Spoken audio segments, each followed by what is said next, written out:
In our reading from the book of Genesis, we hear this morning of the serpent tempting our first parents to disobey God, who had created them, provided for all their needs, and yet put one limit on them: to abstain from eating the fruit of that tree in the middle of the garden, to keep a fast, so to speak.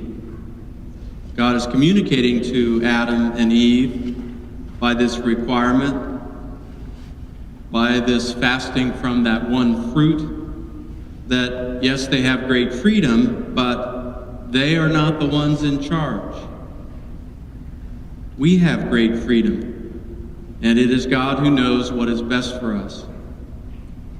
In Genesis, the only description we hear this morning of the serpent is that it was the most cunning of all the animals.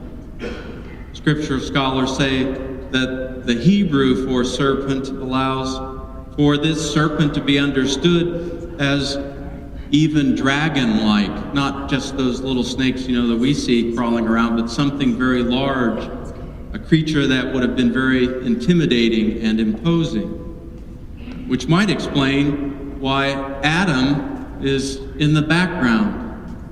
He's with Eve, but he's not out front dealing with the serpent. He leaves that up to Eve. Eve is the one we hear who communicates with the serpent. This serpent, by the time we get to the other end of the Bible, the book of Revelations, does in fact get described as a dragon. And so in both cases, this serpent dragon represents the powers of chaos, darkness, and evil. This serpent this morning distorts the truth to Eve by its questions. And so we know that sin always begins with some distortion of the truth. The serpent promotes to Adam and Eve reliance on themselves, not dependence on God. You should be able to decide for yourself what is good and what is bad, the serpent implies. Subjective relativism is not a new problem for humanity. It had its start in the Garden of Eden. After they disobey and eat the forbidden fruit, notice that it is the man who is questioned first by God, even though he was the second to disobey after the woman. Man is first and foremost responsible for protecting the family as its head.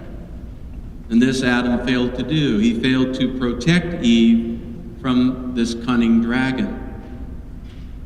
And now what does Adam do? Contrary to what a lot of people think, he isn't blaming Eve first and foremost. No, he tries to blame God. The woman whom you put here with me, she gave me the fruit from the tree.